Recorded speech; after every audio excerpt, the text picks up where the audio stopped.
For 100 years, we told school children the universe contained 200 billion galaxies. That number was wrong, and James Webb just proved it was wrong by a factor of 10. The new count is 2 trillion. Not a projection, not a statistical model, not a back-of-the-envelope guess.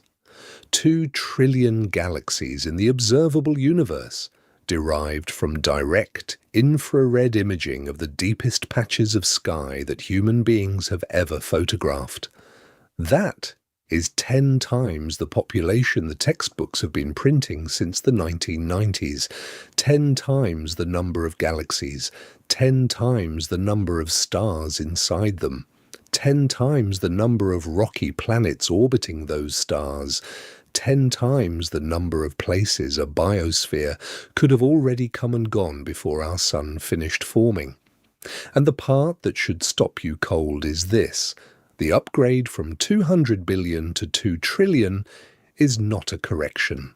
It is a boundary breaking. Because for the new number to be right, something in the physics of the early universe has to be rewritten, and nobody, not NASA, not the European Space Agency, not the teams running James Webb right now, is fully willing to say out loud what that would mean. If this has you hooked, subscribe to the channel so you don't miss what comes next, because this story is just getting started. Drop a comment below. I want to know where in the world you're watching from, what time it is where you are, and your honest take on this. If the universe has 10 times more galaxies than we thought, is the textbook we grew up with just outdated? Or is it hiding the discovery that we are not remotely alone? Tell me what you think. Now, settle in, because we have a lot to unpack. Part 1. The number that fell apart. Right now, as you are watching this, every mainstream science textbook in print is quoting a galaxy count that the data no longer supports. 200 billion. You will find it on Wikipedia. You will find it in graduate astrophysics courses. You will find it in the press releases that NASA itself issued less than a decade ago. You will find it in the voiceover of nearly every space documentary produced between 1996 and 2023. 200 billion. It is the number we agreed on. It is the number we taught our children. It is the number we printed inside the glossy margins of coffee table science books. It is also, according to the most sensitive infrared instrument ever launched into space, almost certainly wrong. To understand how a number that confident could be that wrong, we have to go back to the moment it was born. It was December of 1995. The Hubble Space Telescope had been operating in low Earth orbit for 5 years.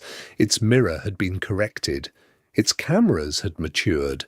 And a senior astronomer named Robert Williams was about to make a decision that was, at the time, widely regarded as a waste of the most expensive observatory humanity had ever built. He was going to point Hubble at nothing, not literally nothing, a single patch of sky in the constellation Ursa Major, chosen specifically because it was as close to empty as a patch of sky could be. No known nebulae, no bright stars, no catalogued galaxies. A blank spot roughly 1/24th of the width of the full moon, the width of a grain of sand held at arm's length. Williams and his team pointed the telescope at this dark patch and opened the shutter. They kept it open for 10 straight days. 342 exposures, more than 100 orbits of the Earth, all of it stacked, pixel by pixel, onto a single image that developers inside the Space Telescope Science Institute watched assemble itself like a photograph in a dark room tray. What appeared was not nothing. What appeared was 3,000 galaxies. In a patch of sky smaller than your thumbnail at arm's length, stared at for 10 days by the best camera we had ever built, Hubble resolved 3,000 distinct galactic objects, spirals, ellipticals, dwarfs, mergers in progress, objects so distant their light had been travelling toward Earth for more than 12 billion years. From that single pinhole of the sky, astronomers extrapolated. If one grain of sand contains 3,000 galaxies and the sky is made of an almost unimaginable number of grains of sand, then the total galaxy count could be estimated by simple multiplication. They ran the math. They landed with a range of uncertainties stacked on top of each other on a number between 100 and 200 billion. That number stood for 30 years. 30 years. Now, the National Aeronautics and Space Administration, an agency not exactly known for dramatic corrections to its own public educational materials, has quietly begun revising it. Their public-facing pages no longer quote the 200 billion figure with confidence. Internal documents speak in ranges. Outreach scripts that once said the universe contains hundreds of billions of galaxies now say possibly 2 trillion or more. And when NASA quietly changes a number it has been teaching the public for 3 decades, you should probably pay attention to why. The correction came from 2 places. The first was a paper published in 2016 by a team at the University of Nottingham, led by an astronomer named Christopher Consolis. They were not looking for a correction. They were doing routine modelling work on how galaxies evolve over cosmic time, a field called Galaxy Luminosity Function Analysis. The Hubble Deep Field and later the Hubble Ultra Deep Field had given them resolved galaxy counts at many different redshifts, different distances, different epochs in cosmic history. But when they tried to extrapolate backwards toward the earliest periods of the universe, the numbers did not add up. There were not enough visible galaxies at high redshift to account for the dwarf galaxies that must have merged together to form the larger galaxies we see today. The math required that a huge population of small, dim, old galaxies existed in the early universe. The telescope could not see them, but the equations demanded that they be there. Consolis's team ran the numbers. If you accept the merger tree accounting that has been the backbone of modern galaxy evolution theory since the 1980s, and if you accept the observational constraint that the present-day universe contains roughly the galaxy count Hubble can resolve, then the total number of galaxies in the observable universe, including the dim, unresolved ones that must exist somewhere between the visible galaxies and the cosmic microwave background, had to be at least 10 times higher than the 200 billion estimate. The paper put the number at 2 trillion. Plus or minus. Let me say that again so it registers.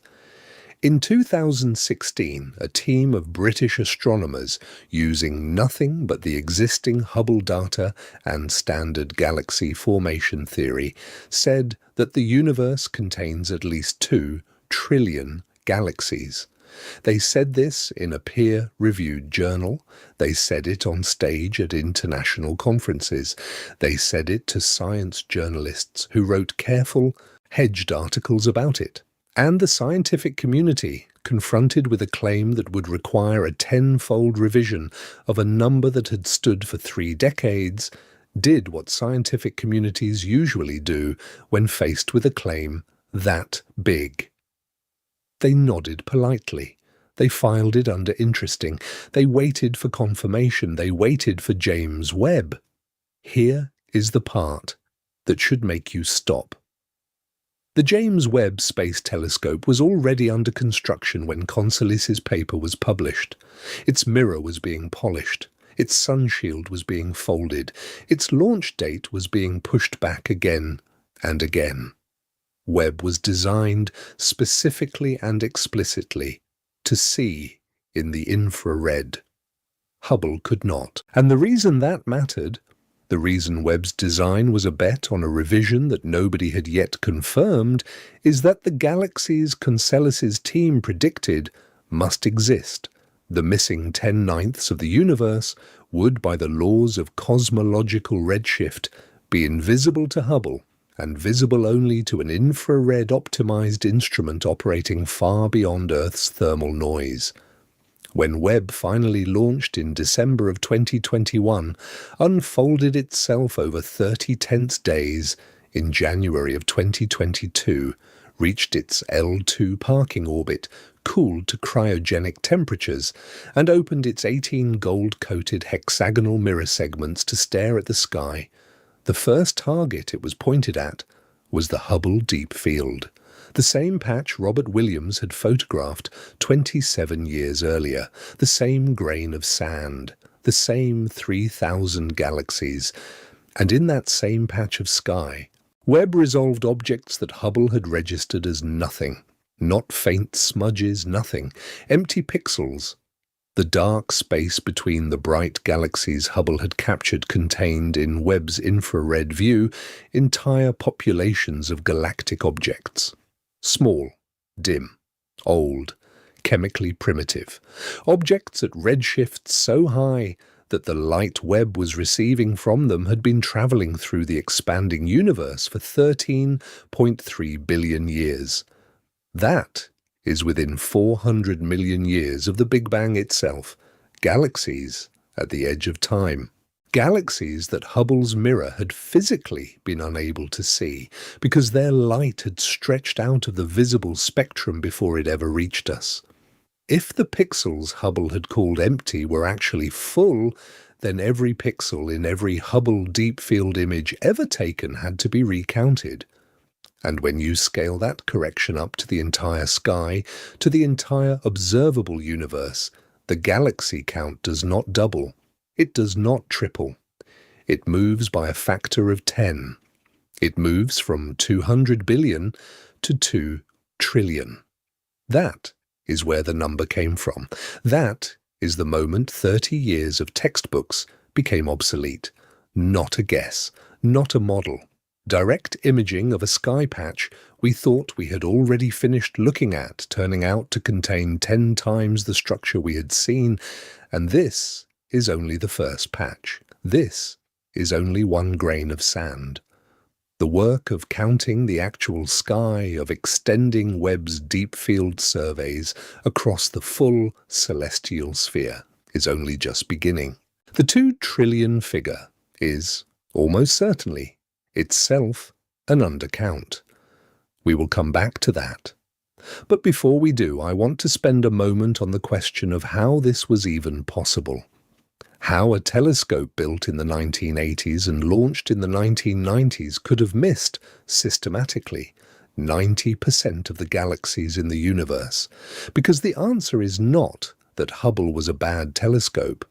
Hubble was an extraordinary telescope, and it remains one to this day. The answer is something stranger. The answer is that the universe has been hiding most of itself from us in a very specific way. A way that has to do with the color of light, and the speed of expansion, and the shape of time. Part 2. The pixel that lied to us. Imagine for a moment a satellite photograph of a city at night. From orbit, the city appears as a bright pattern of lights, the grid of downtown, the ribbons of the highways, the scattered glow of the suburbs. Now imagine you are given 2 versions of this photograph. The first is taken with a camera that has 1 meter of resolution. In this version you can see the large bright things, the stadium lights, the main thoroughfares.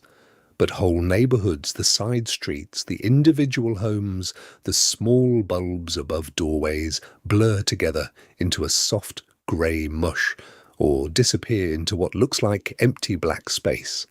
Now imagine the second version of the same photograph taken with a camera that has 10 centimeters of resolution. Same city, same night, same photons. But in this version, the black neighborhoods are not black anymore. They are full of street lights, porch lights, window lights, a dense texture of human habitation that the first camera simply could not see. The lights were always there. The photons were always arriving at both cameras. The first camera's sensor was not sensitive enough to distinguish individual sources from the background. The second camera's sensor was... Now, hold that analogy in mind because the leap from Hubble to Webb is exactly this kind of leap, but with an additional dimension added. Webb is not simply a sharper version of Hubble. Webb is sharper, yes, with a mirror more than 2.5 times larger in collecting area and a resolution on certain wavelengths that exceeds Hubble's. But the real difference, the difference that enables the correction we are walking through right now, is not sharpness, it is color. To understand why color matters, you have to understand what the universe does to light as the universe expands. Edwin Hubble demonstrated in 1929 that galaxies are moving away from us, and the farther a galaxy is from Earth, the faster it is moving. This is not because galaxies are traveling through space like ships through water. It is because the space between galaxies is itself expanding, stretching, increasing in volume, carrying the galaxies along with it like raisins embedded in a rising loaf of bread. The further apart 2 raisins are inside the rising loaf, the faster the dough pushes them apart, and the light travelling from one raisin to another is stretched along the way, its wavelength elongated by the same expansion that is pulling the galaxies apart. A light wave that is stretched becomes longer. A longer wavelength is redder. This is the phenomenon called cosmological redshift, and for the most distant galaxies in the universe, the redshift is enormous. Light that left a galaxy as energetic ultraviolet radiation, the kind emitted by hot young stars in the earliest epochs of cosmic history, arrives at Earth 13 billion years later as infrared. Not visible light, not a color the human eye can see, not a color that Hubble, whose cameras were optimized for the visible and near ultraviolet portions of the spectrum, could efficiently detect. This is the key. This is the whole trick. This is why 200 billion became 2 trillion. Hubble was a visible light telescope operating in a universe where the most distant galaxies emit, by the time their light reaches Earth, no visible light at all.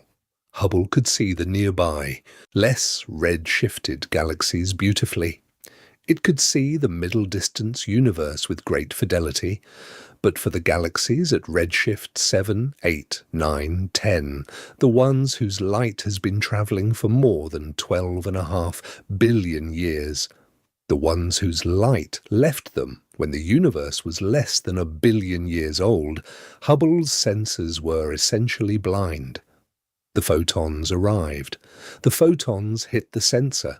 The photons failed to register because the sensor had been built for a different color of light. Webb was built for the infrared. Webb's cameras, cooled to almost absolute zero to suppress their own thermal emission, are purpose-designed to capture exactly the stretched, reddened, ancient light that Hubble could not. When Webb pointed itself at the Hubble Deep Field and opened its shutters, it did not need to look for 10 days. It did not need to stare. In a single exposure, it saw galaxies that Hubble, with a 10-day integration, had missed. Think about what that means. Think about it not as a technical detail, but as a fact about the history of human astronomy. For 30 years, we had a telescope in space. We used it to count the galaxies we could see. We published the number. We taught it in schools. We built entire cosmological theories on top of it. And the whole time, there was a second universe layered on top of the first, invisible to our instruments, not because of any limitation in the physics, but because of a choice about which colors to optimize for. The choice was reasonable. In 1977, when Hubble's specifications were being finalized, We did not have the materials, science, or the cryogenic engineering to build a space telescope that worked in the infrared at the sensitivity Webb now achieves. The choice was inevitable. It was also, in retrospect, a choice that kept 9/10 of the universe hidden from us for a generation. And here is where it gets interesting, because this correction is not merely a story about technology catching up to nature. This is a story about a physics problem. The galaxies Webb is finding in the pixels Hubble called empty are not just dim and numerous. They are too old, too massive, and too structured for the timeline our models say they should follow. Let that land for a second. According to the standard model of galaxy formation, a process that has been the consensus of professional cosmologists since roughly the 1990s, galaxies are not supposed to form instantaneously. The recipe requires time. After the Big Bang, roughly 380,000 years passed before the universe cooled enough for electrons and protons to combine into neutral hydrogen. Then, there was a long, dark age during which no stars existed and no light was emitted, lasting perhaps 100 million years or more. Then the first stars, the so-called population 3 stars, enormous, short-lived, metal-free, began to form from the slight density contrasts in the primordial hydrogen gas. These stars lived fast and died violently, seeding the surrounding gas with heavier elements. Small proto-galaxies began to assemble. Those proto-galaxies collided, merged, grew. Over hundreds of millions of years, the universe began to look, at least in small pockets, the way we expected it to look. The key word is time. Hundreds of millions of years. By any version of this model, a galaxy at a redshift of 10, meaning it emitted the light we are now receiving when the universe was about 480 million years old, should be small. It should be chaotic. It should be chemically primitive.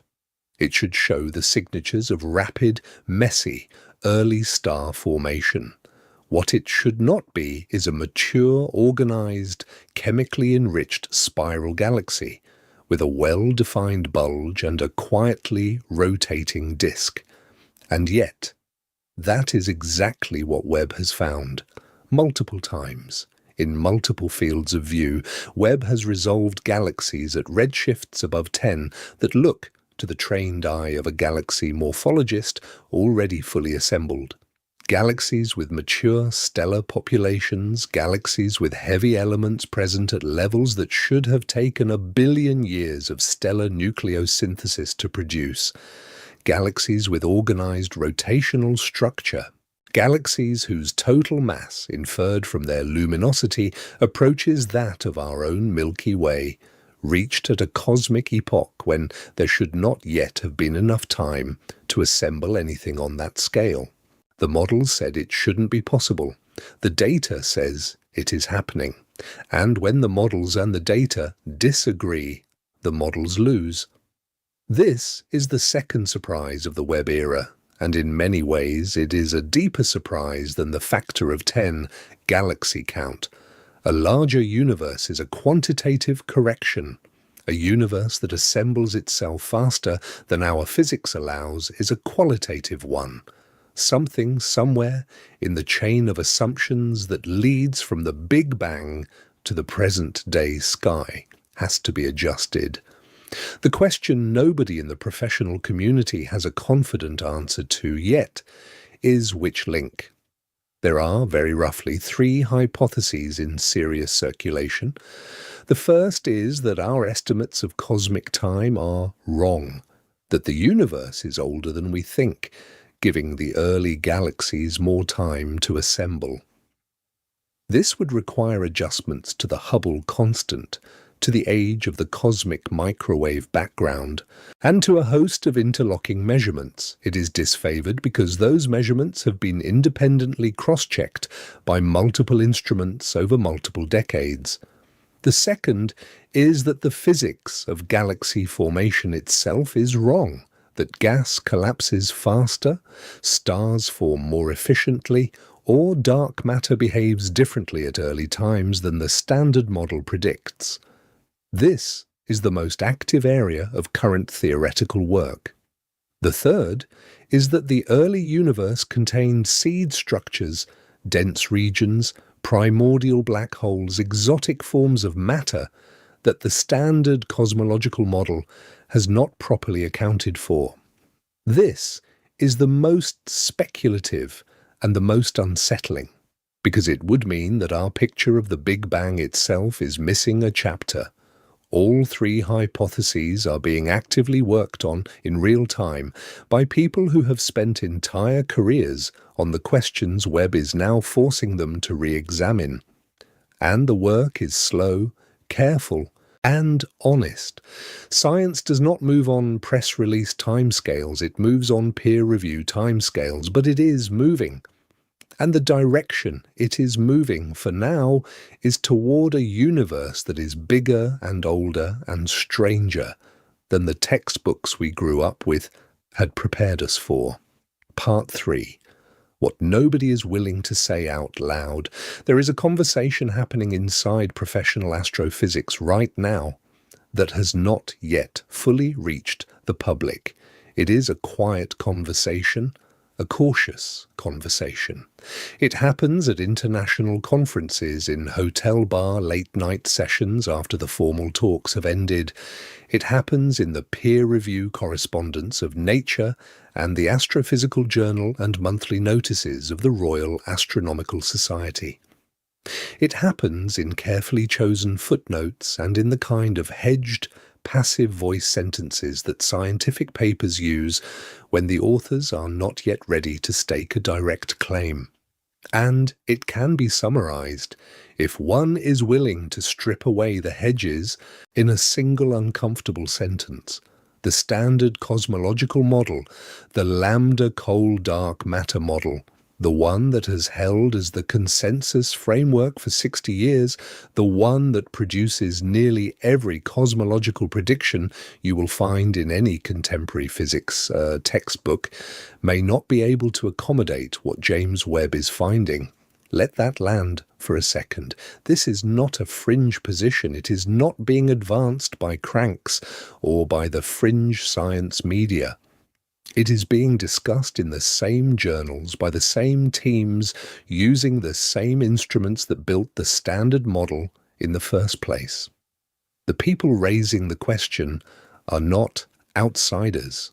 They are the people who calibrated the model over the course of their careers. They are the ones who built its computational engines, who derived its parameters, who defended it against earlier, less rigorous challenges.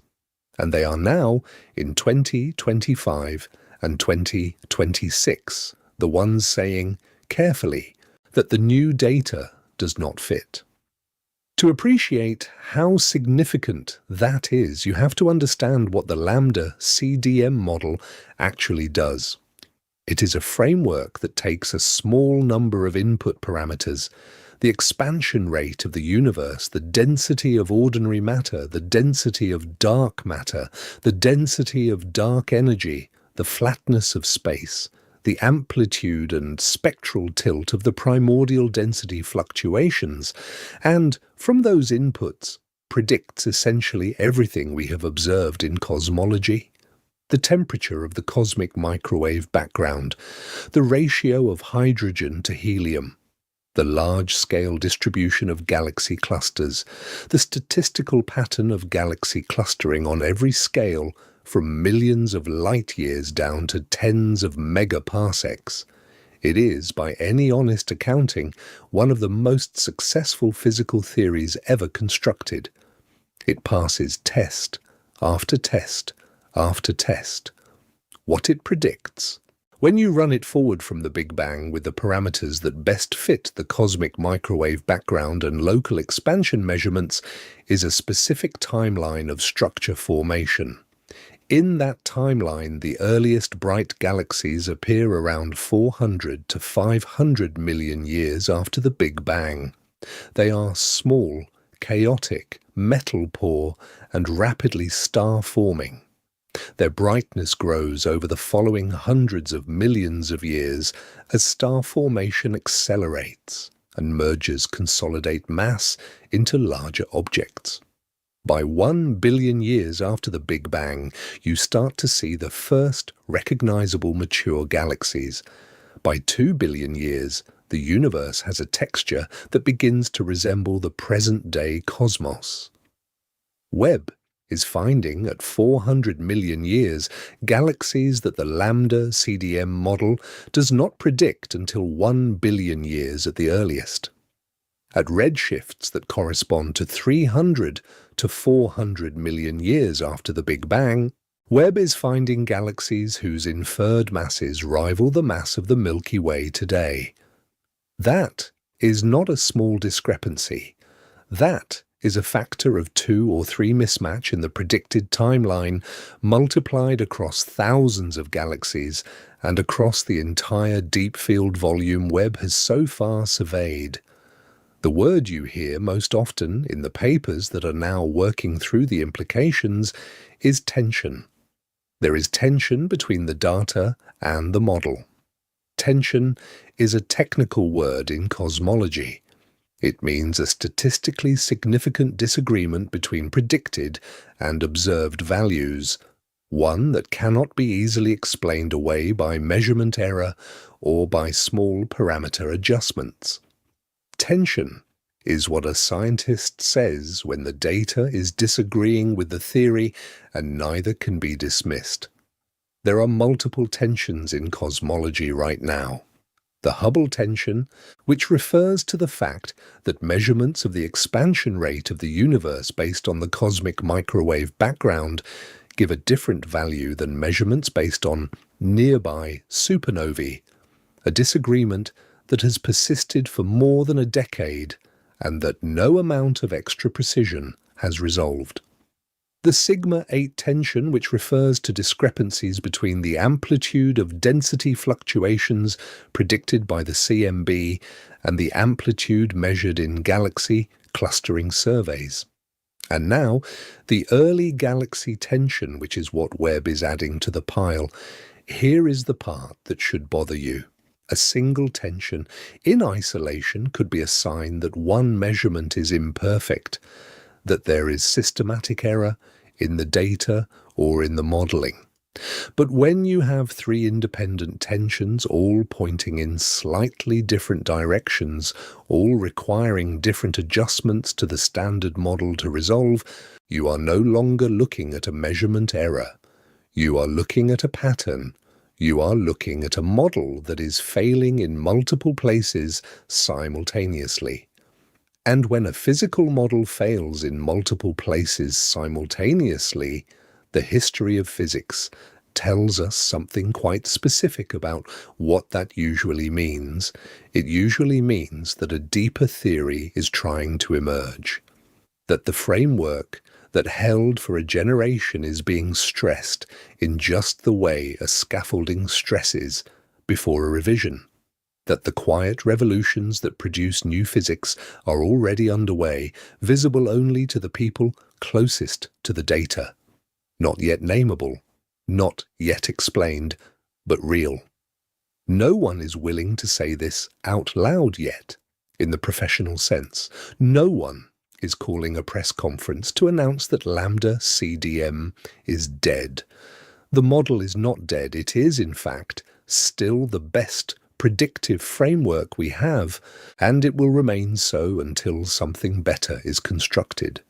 But the people building the next generation of cosmological theory, the people working in modified gravity, in interacting dark energy, in warm dark matter, in primordial black hole cosmology, in inflationary models with non-standard initial conditions, are working with a freshness and urgency that was not present 10 years ago.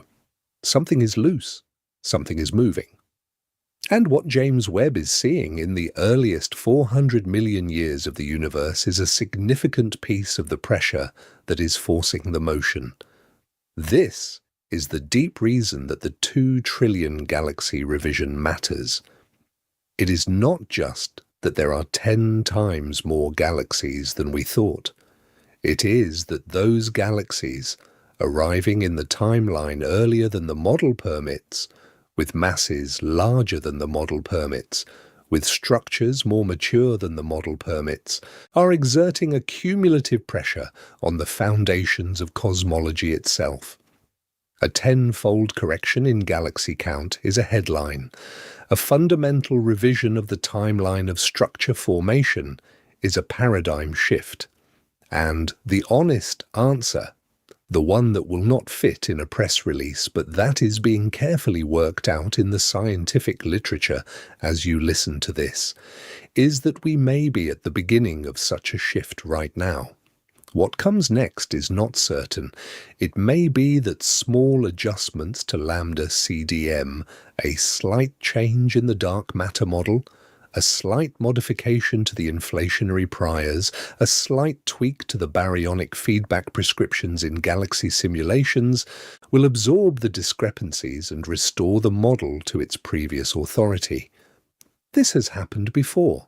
Cosmology has weathered crises before, but it may also be that the adjustments required are not small, that the architecture needs to be rebuilt, that the universe we thought we understood at the level of its first billion years is more complicated, more surprising, and more humbling than the elegant picture we have been teaching. Either way, the data is not going to stop coming. Webb will continue to observe. The extremely large telescope in Chile will come online within a few years, with a mirror larger than Webb's by a factor of 8 in collecting area.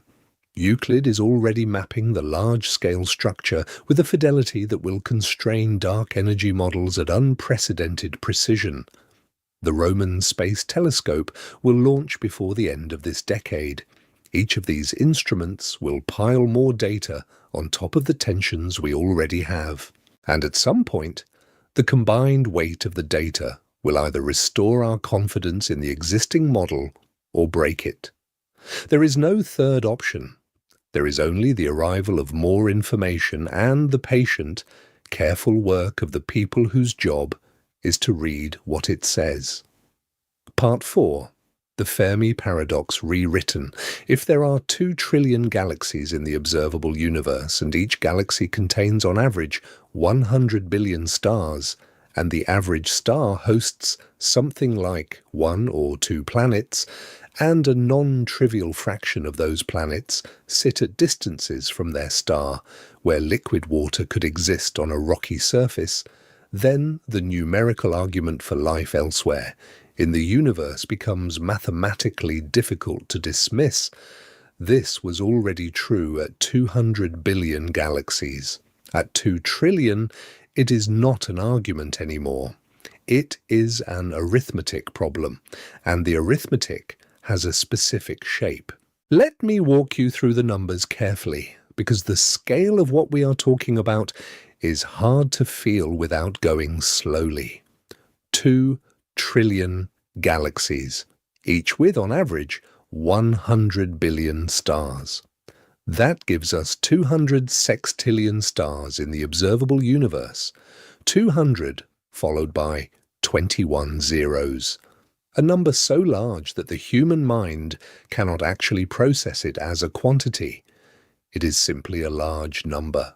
Of those 200 sextillion stars, a fraction, current estimates put it at somewhere between 20 and 50%, host at least one rocky planet. Call it 30%, that gives us 60 sextillion rocky planets. Of those, a smaller fraction estimates range widely, but 10% is a middle-of-the-road guess. Orbit their stars at a distance that allows liquid water to persist on the surface for long stretches of geological time. That gives us 6 sextillion potentially habitable rocky worlds, 6 followed by 21 zeros. 6,000 billion planets in the observable universe where the basic thermodynamic conditions for biochemistry are satisfied. And from all of those worlds across 13.8 billion years of cosmic history, we have detected exactly nothing. No signals, no artifacts, no transmissions, no unambiguous biosignatures. Silence. This is the Fermi paradox, formulated by the Italian-American physicist Enrico Fermi in 1950 during a lunchtime conversation at Los Alamos National Laboratory. The story, as it is usually told, goes like this. Fermi was having lunch with 3 colleagues.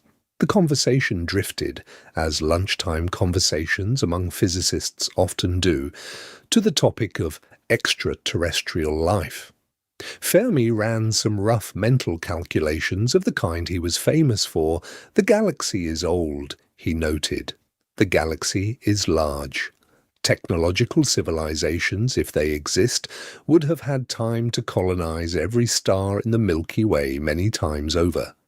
Where, Fermi asked, is everybody? The question is harder than it sounds because every attempt to answer it runs into uncomfortable implications.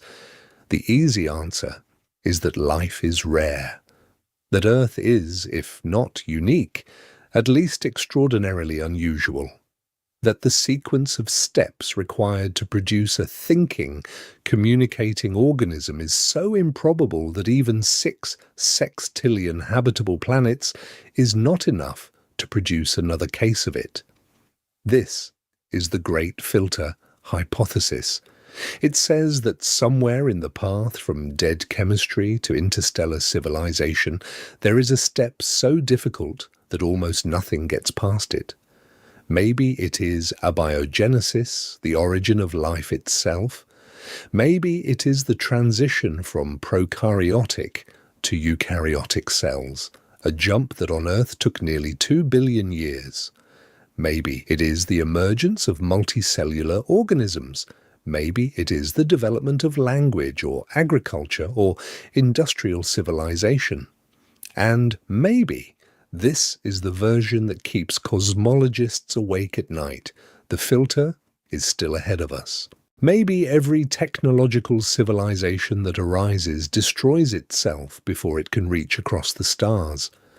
The harder answer is that life is not rare, that there are civilizations out there, perhaps many of them, and that we are simply not detecting them. This possibility splits further into sub-possibilities. Maybe the civilizations are signaling in frequencies we are not listening on. Maybe they are too far away for their signals to have reached us yet, given the finite speed of light.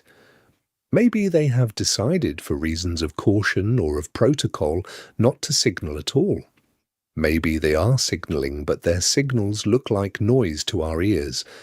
Maybe the universe is populated by civilizations that pass through a brief radio-loud phase and then transition to forms of communication that we cannot detect.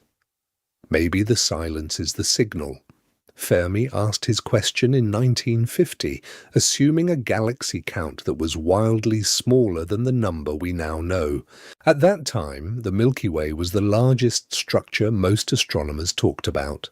The existence of other galaxies had only been confirmed 26 years earlier by Edwin Hubble's observations of Cepheid variable stars in Andromeda. The estimates of total galactic count were in the billions, maybe 100 billion, maybe more. At those numbers, Fermi's question was already strange. At 2 trillion, it becomes something else.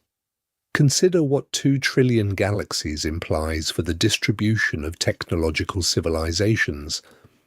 Even under the most pessimistic assumptions about the frequency of life, the frequency of intelligence, and the frequency of technology, even under assumptions that would make our own existence appear vanishingly improbable, In retrospect, the expected number of civilizations in the observable universe at any given moment is not one.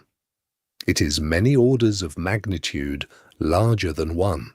The mathematics, honestly applied, does not produce a universe in which Earth is likely to be the only civilization. It produces a universe in which civilizations are likely to be common, and in which the absence of detected signals becomes, as the number of possible sources grows, a deeper and deeper mystery. Here is where it gets interesting, because the 2 trillion galaxy correction does not merely strengthen the Fermi paradox, it changes its character. Fermi asked, "Where is everybody?" The updated question with the new number is something more like, how have we managed not to hear anything when there is this much of everything out there? The sky in the updated model is not sparsely populated with potential broadcasters. It is densely populated across 13 billion years of cosmic history with potential broadcasters, and we have heard from all of them nothing. The honest response to this, I think, is that we do not know what it means. There are thoughtful people working on all the competing hypotheses. There are radio astronomers listening to the sky. There are optical astronomers looking for laser signatures. There are biochemists looking for spectroscopic signatures of alien metabolism in exoplanet atmospheres. There are theorists refining the great filter arguments. There are philosophers arguing about whether our failure to detect civilizations is a statement about the universe or a statement about us. All of this work is being done in parallel, and none of it has yet produced a conclusive answer. What 2 trillion galaxies does, what James Webb's correction does, is narrow the space of possible answers. Some versions of the rare Earth hypothesis become harder to sustain when the number of habitable planets grows by a factor of 10. Some versions of the zoo hypothesis become harder to sustain when the number of potential civilizations grows by a factor of 10. The silence that surrounds us has to be explained by something. And whatever the explanation is, it now has to work against a backdrop of 2,000 billion galaxies worth of possibility. There is a version of this story in which the correction is good news. A universe with more galaxies is a universe with more opportunities for life, for complexity, for thought. A universe with more galaxies is a universe that is more statistically likely to produce in its corners the kind of extraordinary emergences that produced us. If the universe is bigger than we thought, then the chance that we are alone in it is smaller than we thought. And the chance that somewhere out there, at some distance across the dark, something else is also looking up at its sky and wondering, that chance is, by the arithmetic of the new correction, 10 times what the old textbooks allowed. Part 5. Why the early universe should not look like this. To understand why the galaxies Webb is finding are so strange, you have to understand what the early universe was supposed to look like. And to understand that, you have to understand the recipe that produces cosmic structure, the slow, gravity-driven choreography by which nearly featureless hot plasma becomes the galaxies and galaxy clusters and superclusters we see today. This recipe has been refined over decades by theorists, tested by supercomputer simulations, and validated against a battery of cosmological observations. Until 2022, it appeared to be working very well.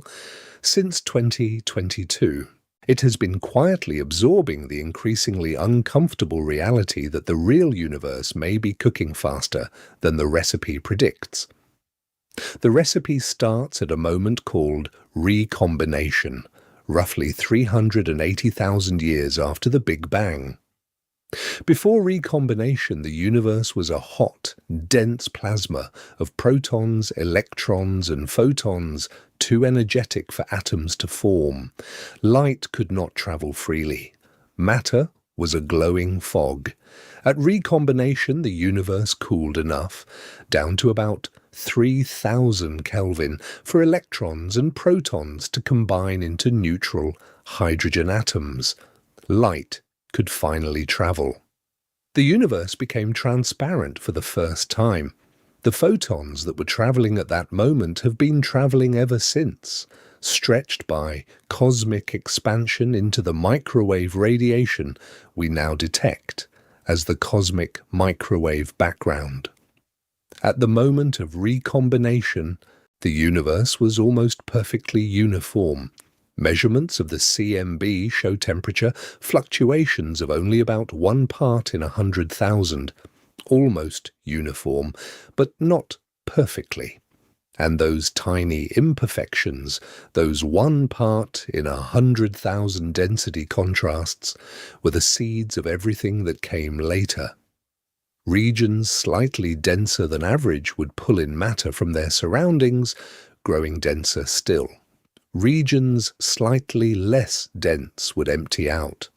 The first billion years of cosmic history is, at the most basic level, the story of those seed contrasts amplifying under gravity until they become first the first stars, then the first galaxies, then the large-scale web of cosmic structure.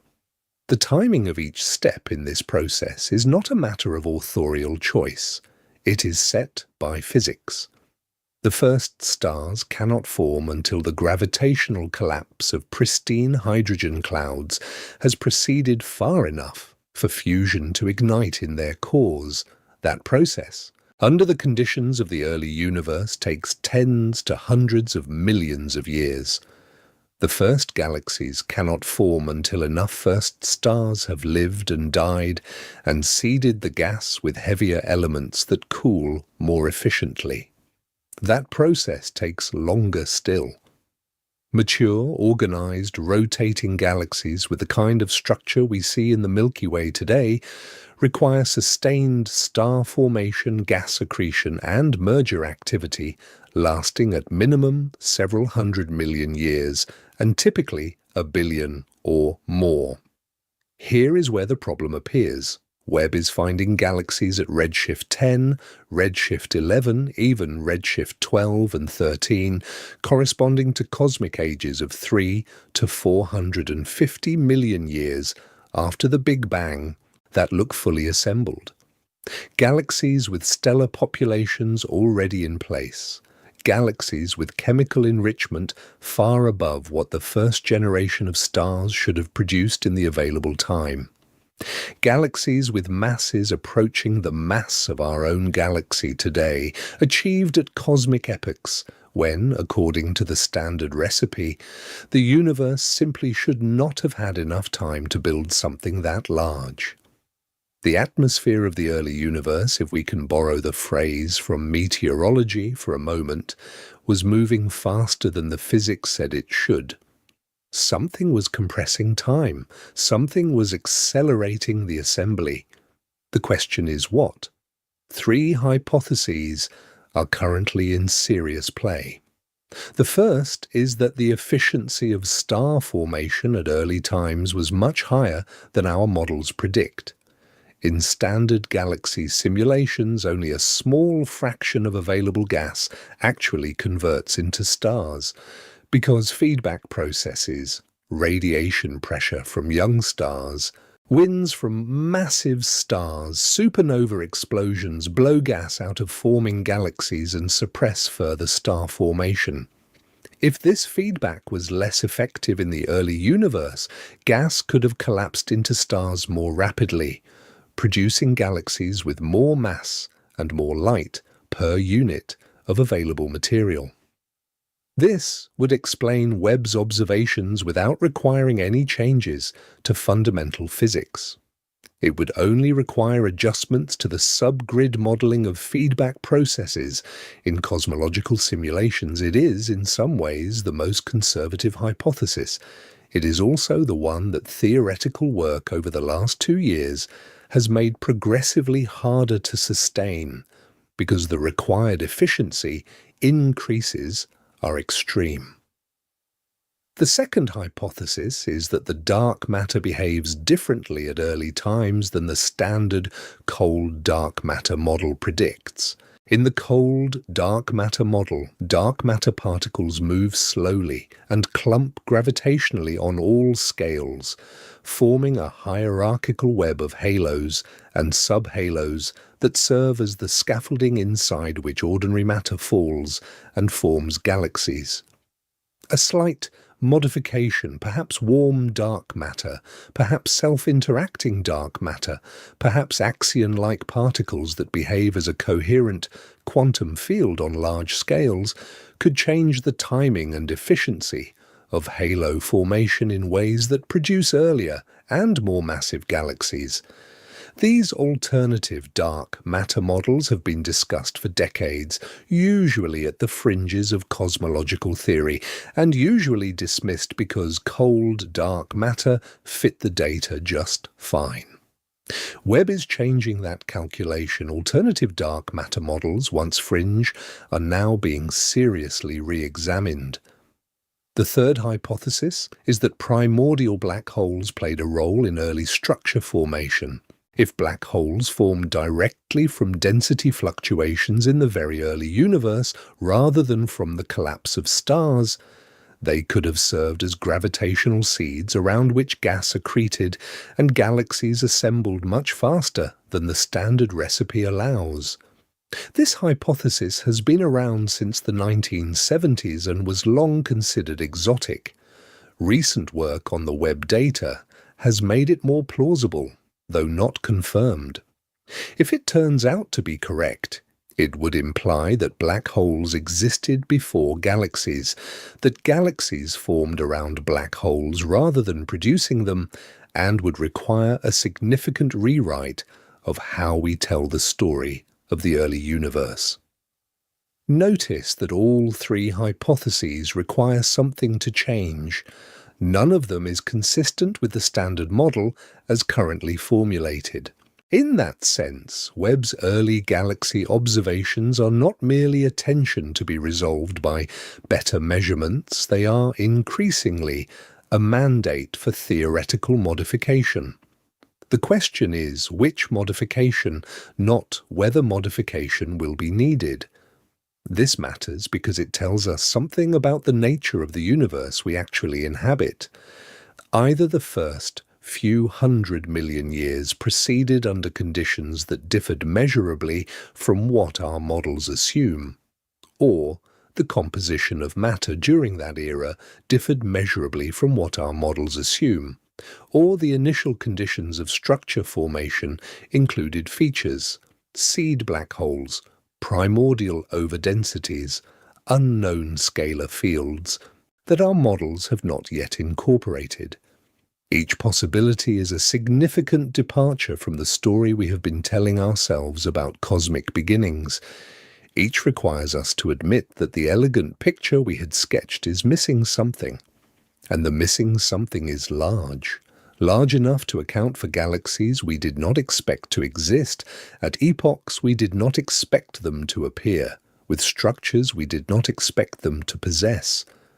Large enough to account for the factor of 10 correction in galaxy count, because a universe that assembles structure more efficiently in its early phases will also, over the full 13.8 billion year span, end up with more structure than a less efficient universe. The two puzzles are connected. The missing galaxies and the mistimed galaxies are pieces of the same larger question. And that larger question is what, exactly, happened in the first billion years, and what, if anything, about our existing framework for answering it needs to be thrown out. Part 6. The dark matter problem just got worse. The phrase dark matter is one of those technical terms that has migrated into everyday conversation without bringing its precise meaning with it. People use it to signify the unknown, the unseen, the missing piece of the cosmic puzzle. That general sense is not wrong, but the specific scientific content of the phrase is much narrower, and understanding it is essential for understanding why Webb's discoveries are making the dark matter problem harder rather than easier. Dark matter refers to a substance whose existence is inferred from its gravitational effects on visible matter and light, but which does not itself interact with the electromagnetic force in any detectable way. It does not emit light, it does not absorb light, it does not reflect light. It passes through ordinary matter and through itself without colliding, apart from rare gravitational interactions. We know dark matter exists. The word know is used carefully here, with all the epistemological humility appropriate to a science, because we observe its gravitational consequences in multiple independent places. The rotation curves of spiral galaxies, the velocity dispersions of galaxies within clusters, the gravitational lensing of distant light sources by foreground structures, the structure of the cosmic microwave background, the large-scale distribution of galaxies in the universe. Each of these measurements, taken on its own, requires the presence of gravitating matter that is not visible in any electromagnetic way. Taken together, they converge on a consistent picture. Ordinary matter, the kind made of protons and neutrons and electrons, accounts for only about 15% of the total gravitating mass in the universe. The other 85% is dark. What is dark matter actually made of? We do not know. We have narrowed the possibilities significantly. It is not ordinary matter hiding in dark form, not cold gas, not faint stars, not rogue planets, because measurements of primordial nucleosynthesis and of the cosmic microwave background are incompatible with the amount of ordinary matter that would be required. It is not neutrinos of any of the three known flavors. They are too light and move too fast to clump gravitationally on the scales required. It is, most likely, some form of particle that has not yet been detected in any laboratory experiment.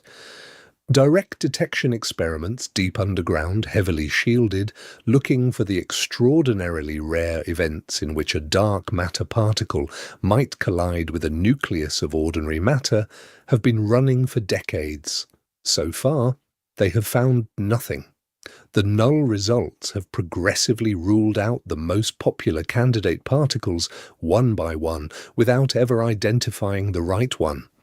This is the state of affairs we enter the Webb era with.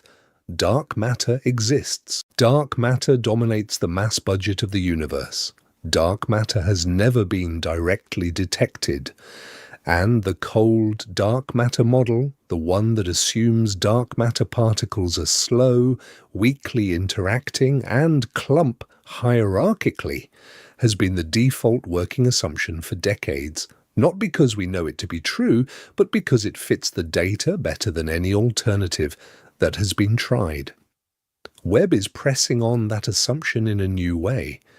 If galaxies assembled earlier, and more massively than the cold, dark matter model predicts, then one of the following must be true.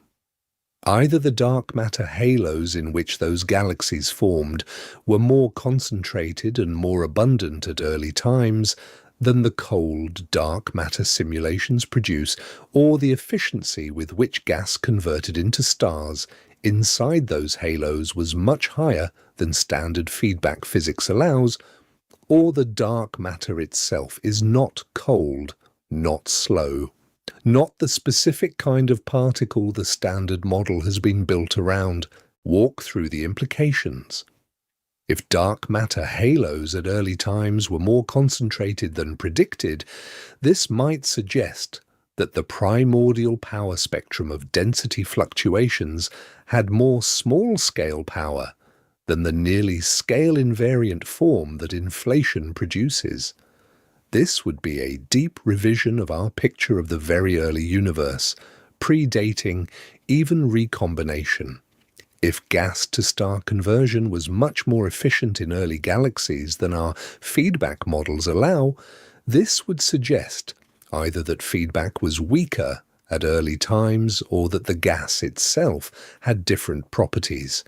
Perhaps because it had not yet been mixed with heavy elements, perhaps because the magnetic fields and turbulence that regulate star formation at later times had not yet had time to develop. If dark matter is not cold but warm, or self-interacting, or fuzzy, then the entire hierarchy of structure formation changes, with implications for galactic dynamics, for cluster substructure, for the count and distribution of dwarf galaxies, and ultimately for the appearance of the large-scale structure of the universe we observe today. Each of these is a significant departure from the working model.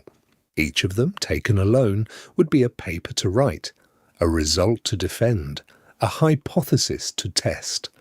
Webb is producing data that push simultaneously on all three possibilities, not in a decisive way, but in a cumulative way.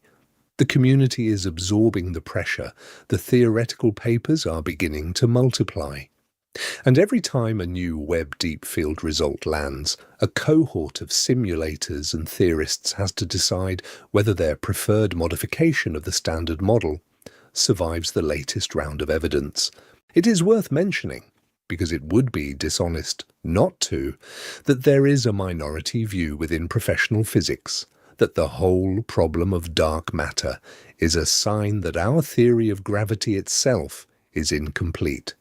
This view, associated most prominently with the Israeli physicist Mordechai Milgram and with the family of theories called modified Newtonian dynamics, argues that the gravitational laws we use, Newton's and then Einstein's refinement, work perfectly well in the strong field regime of the solar system, but begin to break down at the very weak accelerations that characterize galactic outer regions and intergalactic scales.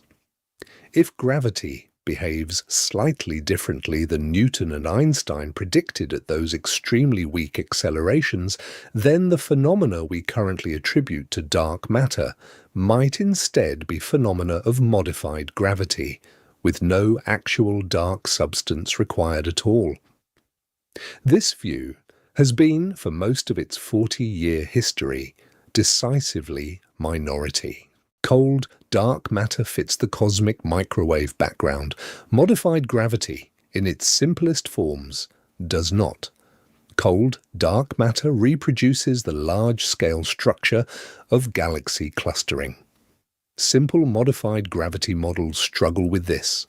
Most professional cosmologists, most of the time, have treated modified gravity as a curiosity rather than a serious alternative. Webb is not vindicating modified gravity. That is important to say clearly.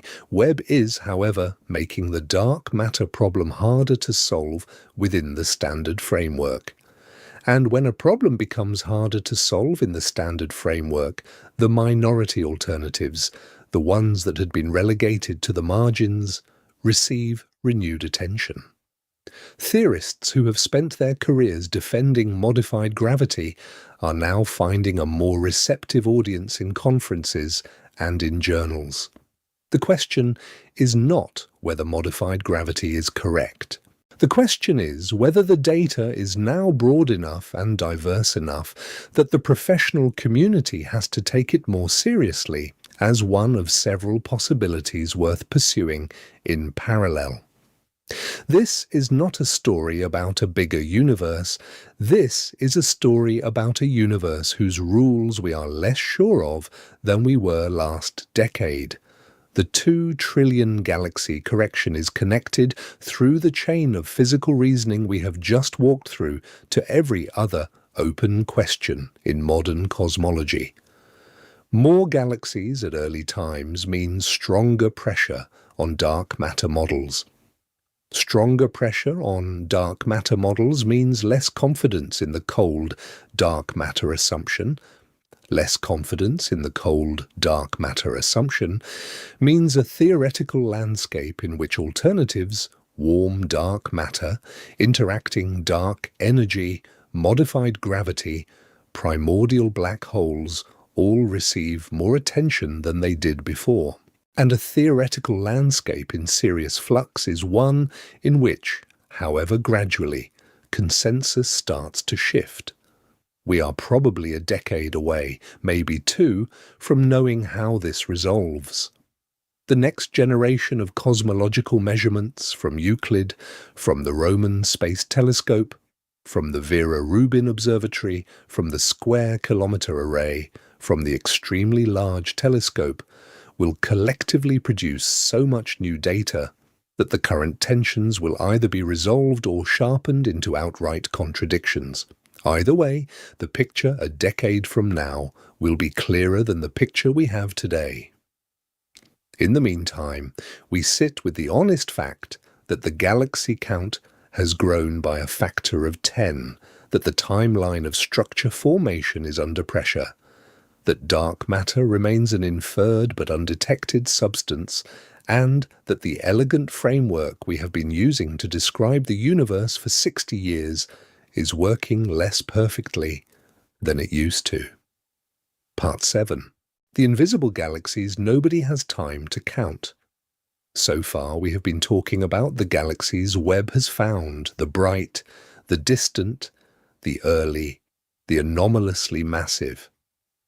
What we have not talked about nearly enough are the galaxies Webb is finding in a different category entirely, the ones that are not distant at all, the ones that are, in cosmic terms, practically next door, the ones that have been there all along and that, for reasons both technical and institutional, we did not see. These are the dwarf galaxies and the ultra-faint galaxies. They are small by galactic standards. A bright spiral like the Milky Way contains several 100 billion stars. A large dwarf galaxy, like the Large Magellanic Cloud, contains maybe 20 billion. An ultra-faint dwarf might contain only a few 100,000. They are dim.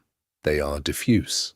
They hide in the outskirts of larger galaxies, blend into the background of deep images, and in many cases were missed by every survey that came before Webb, not because the surveys were poorly designed, but because the objects themselves produced so few photons that no instrument short of Webb could distinguish them from noise. When Webb began producing deep-field images in 2022, one of the less advertised but scientifically important findings was the discovery of populations of these dwarf galaxies in the local universe that had been simply absent from every previous census. Not absent because they did not exist, absent because they were below the detection threshold of the previous generation of instruments. Webb sees them, Webb resolves them. Webb, for the first time in the history of observational astronomy, is giving us an honest estimate of how many dwarf galaxies there are in our cosmic backyard. The number is startling. Current estimates, worked out by combining Webb observations with the existing catalogues and extrapolating carefully across the sky, suggest that for every large, bright galaxy in the local universe, there are 5 to 10 dwarf companions orbiting it at various distances. The Milky Way, we had long known, has roughly 50 identified satellite galaxies. The true number, based on Webb observations of similar Milky Way-type galaxies, may be closer to 200 or 300. Some of those satellites are so faint that even Webb, at its current depth of observation, is only just picking them up. Below that threshold, there may be still more dark galaxies composed almost entirely of dark matter, with only a scattering of stars, invisible to any optical survey, but detectable perhaps by their gravitational signatures alone. And here is where the story connects back to the 2 trillion figure. A galaxy is a galaxy. In the counts that matter, in the census of cosmic structure, a dwarf counts as much as a giant. If for every bright galaxy there are 5 to 10 dwarfs, and if the majority of those dwarfs are so faint they would not have been included in any pre-Webb count, then the galaxy count correction is not simply a matter of finding more distant galaxies. It is simultaneously a matter of finding more nearby galaxies. The universe is fuller at its edges and fuller in its middles. It is more textured, more granular, more densely populated than the smooth picture of a few 100 billion bright island universes that the textbooks had sketched. This has implications beyond the raw count. The dwarf galaxies are, in cosmological terms, fossils. They preserve in their stellar populations and in their orbital motions information about the conditions under which they formed. Many of them are very old, with stellar populations that date from within a few 100 million years of the Big Bang. The small, ancient, barely lit galaxies orbiting the Milky Way are effectively time capsules from the early universe, preserved because their shallow gravitational wells prevented later waves of star formation from overwriting the record. A complete census of the dwarf galaxy population is therefore also a complete record of the conditions at the dawn of cosmic history. The data Webb is collecting in the local universe combined with the data it is collecting at the edge of the observable universe will eventually produce a much fuller picture of how the first structures formed than anything we have had before. There is something fitting about this. The headline number, 2 trillion galaxies, concentrates our attention on the vast, the distant, the cosmological. The quieter discovery, hundreds of previously unknown dwarf galaxies within a few million light-years of us, concentrates our attention on the local, the nearby, the often overlooked. Both are pieces of the same correction. The universe we live in is richer than the one we had been describing, both in its grand architecture and in the small features that had been right next to us all along. It is tempting, when confronted with a number as large as 2 trillion, to feel overwhelmed, to feel small, to conclude that we cannot possibly comprehend a quantity that vast, and so we should not try. But the opposite instinct is more productive. The invisible galaxies, the forgotten dwarfs, the dim fossils from the dawn of time, these are not abstractions. They are specific, identifiable objects, being catalogued and studied by astronomers whose full-time job is exactly that. The work is slow. The papers are technical. The names of the objects are usually strings of letters and numbers rather than poetic labels. But the work is happening, and the picture is getting sharper every month. This is the quiet revolution inside the loud revelation. While the public headlines focus on cosmic impossibilities and paradigm shifts, the daily work of astronomers is still the careful, patient, uncelebrated counting of individual objects in the sky. The invisible galaxy becomes the known galaxy. The forgotten dwarf becomes the catalogued object. The uncountable becomes the counted. And the sky, as we continue to look at it with better instruments, gets more crowded, more detailed, more richly populated with all the things that were there all along waiting for eyes that could see them. Part 8. What 2 trillion actually looks like. 2 trillion is a number that your nervous system cannot process in any intuitive way. You can repeat the syllables, but the syllables do not correspond to anything in your lived experience. There is no room in the mind where 2 trillion objects can be visualized. There is no metaphor that unfolds the number into something felt. So let us try to build one carefully and see how far the mind can stretch before it gives up. Start small. Imagine a single grain of sand on the beach. That grain of sand is the Earth. The Sun, in this same scale model, would be a small marble-sized ball about 30 meters away, about the length of a short block. The nearest star after the Sun would be another marble in this model, nearly 8,000 kilometers away, further than New York to Paris. If the Earth is a grain of sand, the Milky Way galaxy extends not across a beach, but across a volume of space thousands of times the size of the Earth itself, scattered with roughly 100 billion other marbles, most of them invisibly small at this scale. Now, let us scale differently. Forget the marble and beach metaphor. Try this instead. Take a single galaxy, the Milky Way say, though any galaxy will do, and represent it as a single grain of sand. A single tiny white crystal, the kind you could balance on a fingertip. The observable universe in this model would not fit on a single beach.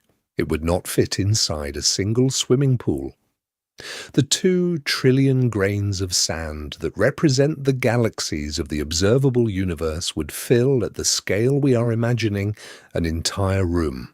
Not a small room, a medium-sized room, about the volume of an average living room, entirely filled, floor to ceiling, with grains of sand, each one a galaxy of 100 billion stars. That is 2 trillion. A living room of sand where each grain is a wheel of stars larger than human imagination can handle. Or try another scale.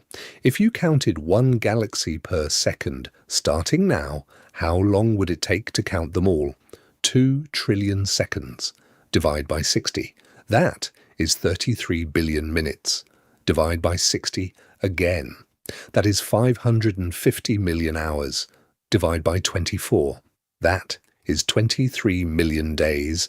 Divide by 365.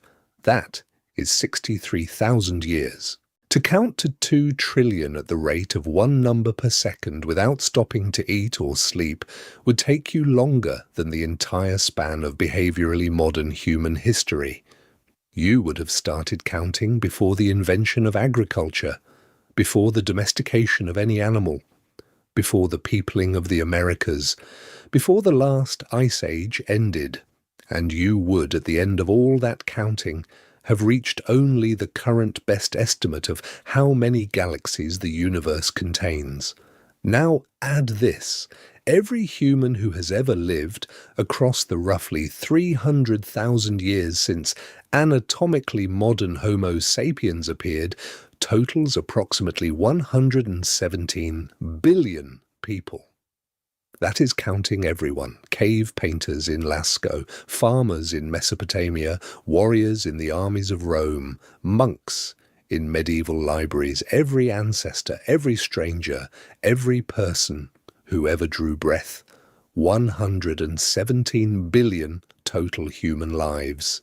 If you assigned every single one of those people a personal portfolio of galaxies, with 2 trillion galaxies to share among them equally, each person would be responsible for approximately 17 galaxies. 17. A personal cosmic estate of 17 galaxies each for every human who has ever lived, with roughly 130 billion galaxies left over as a kind of cosmic surplus, unassigned to any individual. Or try yet another scale. The surface of the Earth is roughly 510 million square kilometers. If you wanted to paint the name of every galaxy in the observable universe onto the surface of the Earth in small, neat letters, 1 square centimeter per galaxy, you would need about 20,000 times more surface area than the Earth provides. 20,000 Earths. entirely painted with tiny labels, just to inventory the galaxies we now know exist. These are not hypothetical galaxies, they are not mathematical abstractions, they are photographed galaxies. Every one of them has an image on file somewhere in a data archive, usually at the Space Telescope Science Institute in Baltimore, usually accessible through online databases that anyone with an internet connection can query. You can look at them, you can see their shapes, you can measure their spectra.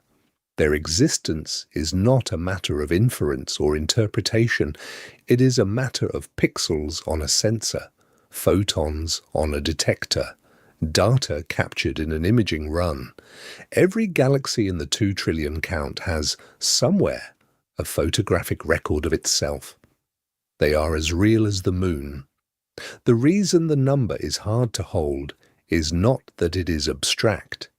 It is that the scale of the real is beyond the scale of the felt. The universe at its honest dimensions does not fit inside the imagination. The imagination was built for more local work, for food and shelter, for kin and threat, for the 100 or so faces in an ancestral tribe. The imagination was not built for 2 trillion galaxies, any more than it was built for the age of the universe or for the size of an atomic nucleus, or for the 10 billion year lifespan of a star. When we ask the imagination to hold these quantities, the imagination politely hands them back and offers us, in their place, a metaphor. A grain of sand on a fingertip, a living room filled with crystals, a count that would take 63,000 years to complete. The metaphor is not a failure of thought, it is a tool for thought. The metaphor is how we handle quantities that exceed us, and the metaphor, honestly constructed, carries with it the correct emotional content. There is a lot of sky out there. There is more of it than we had understood. There are more galaxies than human history has had seconds. There are more potentially habitable worlds than the Earth has ever had human inhabitants. The universe is unimaginably large, and it is also, at exactly the scale that we are discovering, populated, dense with structure, textured with detail, crowded with objects that we are only now beginning to see. Part 9. The next number is probably bigger. The history of how many galaxies are in the universe is, if you look at it carefully, a history of correction upon correction. Each correction arrived when a new instrument, with new capabilities, began returning data that the previous best estimate could not accommodate. Each correction produced, for a generation, a new consensus figure. Each consensus figure was held with confidence, with the professional authority of the experts of that generation, until the next instrument arrived, and the next correction became unavoidable.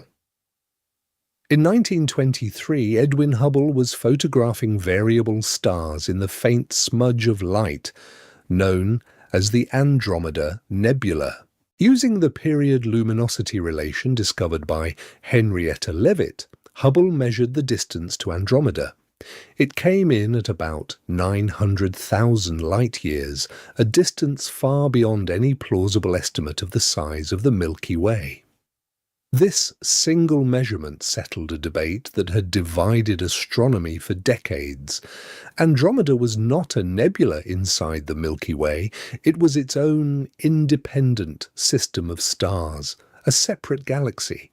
Before Hubble's 1923 measurement, the default assumption of most professional astronomers was that the Milky Way was the universe. The galaxy count of the universe, in other words, was one galaxy, our own.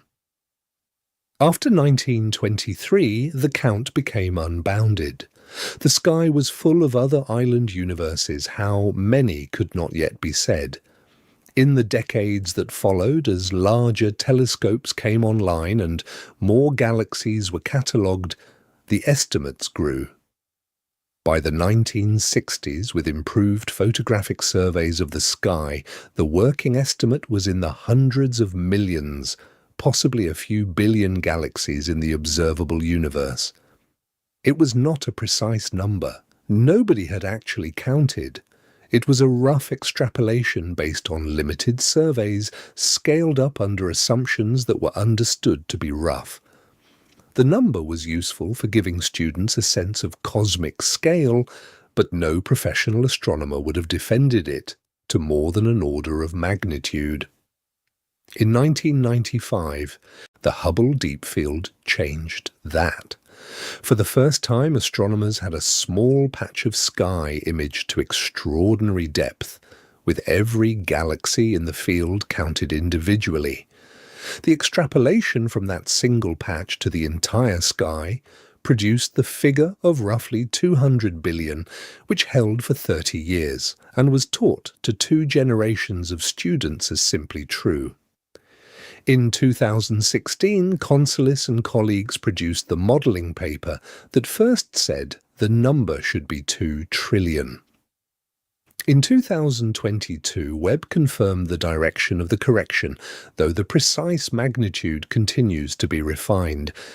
At the rate observations are accumulating, and at the rate our understanding of dwarf galaxies and high redshift populations is improving, there is every reason to expect that the 2 trillion figure is itself an underestimate. The actual count, when it is finally pinned down to the level of precision our data allows, may be 3 trillion, it may be 5, it may be more. And the pattern of the corrections matters. 1 galaxy to a billion to 200 billion, 200 billion to 2 trillion. Each correction is a factor of 1,000 or more. Each correction arrived when the generation of instruments preceding it was finally replaced by something with new capabilities. And each time, the new number was closer to the true value than the old number, but not yet the true value, just the latest approximation, held with slightly less confidence than the last, and likely to be corrected again. What comes next? The extremely large telescope, currently under construction in the Atacama Desert of Chile, will have a primary mirror 39 meters across, more than 4 times the diameter of the Webb mirror and 16 times the mirror area. It will see farther, dimmer, and in more detail than any telescope ever built. It will produce, when it comes online in the late 2020s, deep field images at a resolution Webb cannot match. The galaxy count that emerges from ELT observations will almost certainly be larger than the Webb count, not because the universe will have grown, but because our ability to resolve its faintest structures will have grown. The Vera Rubin Observatory, in operation now and ramping up toward its full survey, is producing photometric observations of billions of galaxies across the entire accessible sky every few nights. The data volume is so large that the pipeline for analyzing it required building software infrastructure comparable to what is used for high-energy physics at CERN. When the Rubin data is fully processed over the next 5 to 10 years, it will provide the most complete inventory of bright galaxies in the nearby universe that has ever existed. Combined with Webb's depth, Rubin's breadth will yield a galaxy census of unprecedented completeness. The Square Kilometre Array, a radio telescope being built across Australia and South Africa, will detect galaxies at radio wavelengths invisible to both Hubble and Webb. Radio emission traces neutral hydrogen and high-energy physical processes, making SKA able to detect galaxies that are obscured by dust in optical observations. This is a different colour of cosmic census, and it will almost certainly reveal populations that no optical survey has ever been able to count.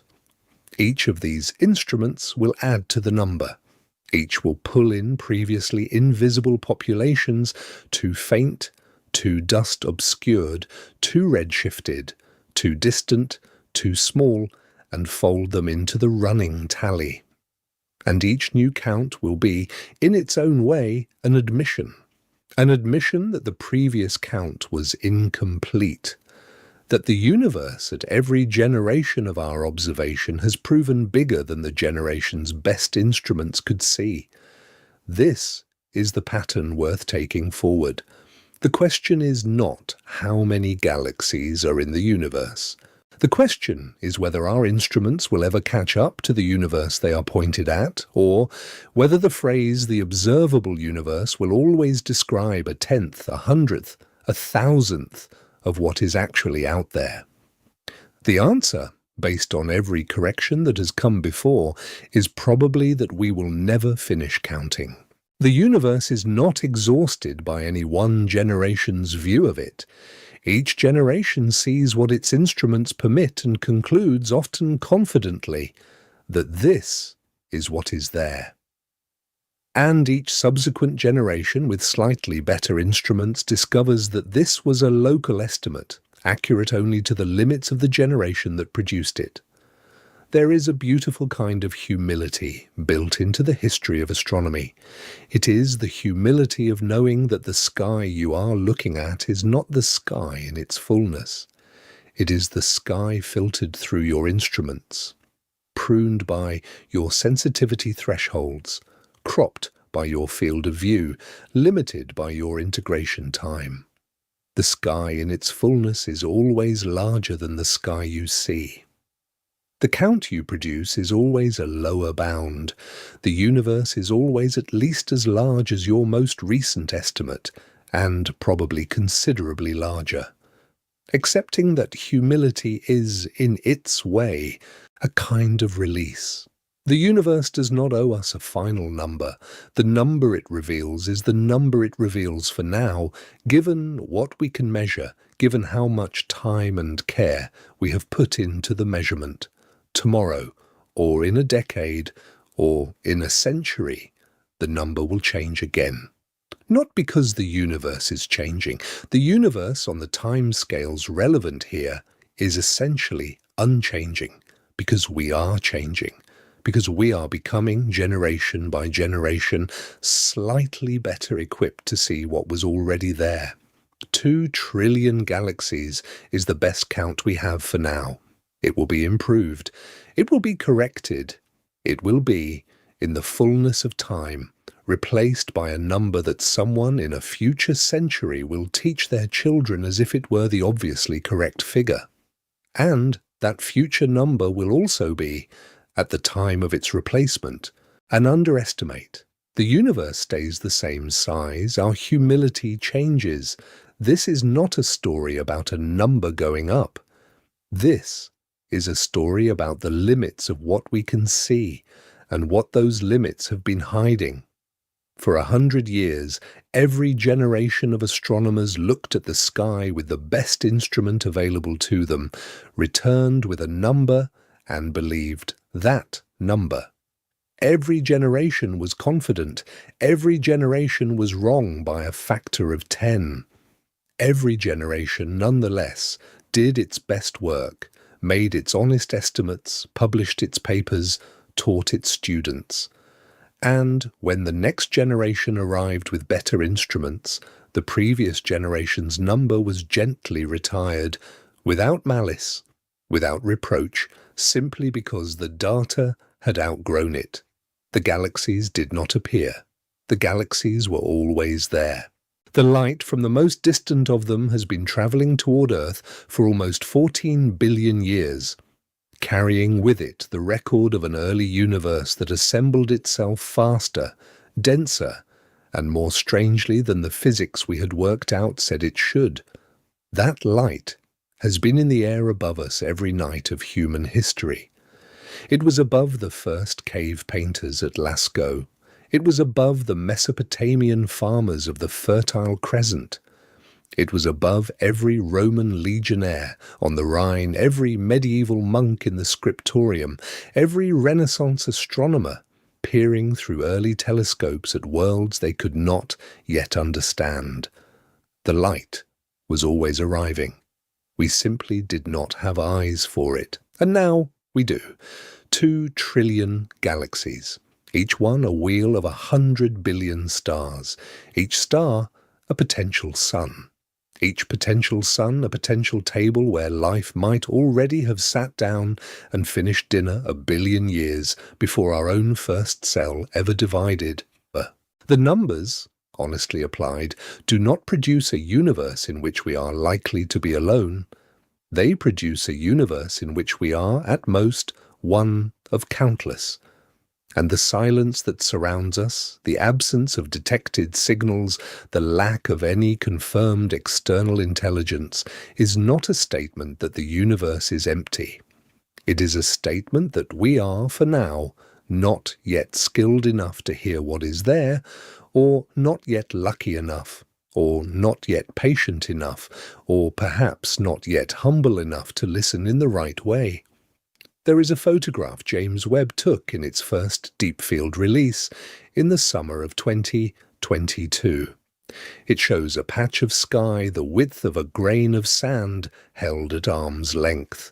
Inside that patch are galaxies at every distance the universe can produce, the nearest ones crisp and coloured, the middle distance ones smaller and redder, the most distant ones stretched into elongated arcs by the gravitational lensing of foreground galaxy clusters compressed by cosmic expansion into tiny, ancient, infrared points of light. All of them are stacked atop one another, layered like a history of time written onto a single page. Hubble looked at that same patch of sky in 1995 and resolved 3,000 galaxies. Webb looked at it and resolved many more, including entire populations that Hubble had registered as empty pixels. The sky is not getting bigger. The sky was always this size. What is getting bigger is our honesty about it. And that honesty has a cost. To accept the 2 trillion figure is to accept that the generation of textbooks we learned from is obsolete. To accept the revised timeline of early galaxy formation is to accept that the standard cosmological model is working less perfectly than we had believed. To accept the implications of the dwarf galaxy census is to accept that our inventory of the local universe was, until very recently, catastrophically incomplete. Each of these accommodations is a minor professional embarrassment for the generation that held the previous view, which is to say, for the generation now passing the torch to the next. Each accommodation requires admitting in public and in print that the confident numbers of a few years ago have been replaced. This is not easy. It is also not optional. The data is what it is, and the professionals, the honest professionals, the ones doing the actual work, are in the long, patient process of letting the data have its say. We are at the beginning of this process. Not the middle, not the end. The beginning. Webb has been operational for 4 years. The extremely large telescope has not yet seen first light. The Roman space telescope has not yet launched. The SKA is years from full operation. The galaxy count of 2 trillion is, almost certainly itself, an underestimate, and the revision that replaces it will come within the lifetimes of most people listening to this. We will see, in our own lives, the next correction. We will watch the textbooks be revised again. We will add another factor, another zero, another order of magnitude of humility about the sky above our heads. The question is not how many galaxies are out there. The question is how long we were willing to believe we had finished counting. 2 trillion galaxies, a universe of galaxies, a universe of universes. The sky has a great deal to say right now, and it is saying all of it at once, in a language of photons that took 13 billion years to arrive, waiting the whole time for an instrument capable of listening. Let it speak. Let the count keep growing. Let us be the generation that was humble enough to hear it.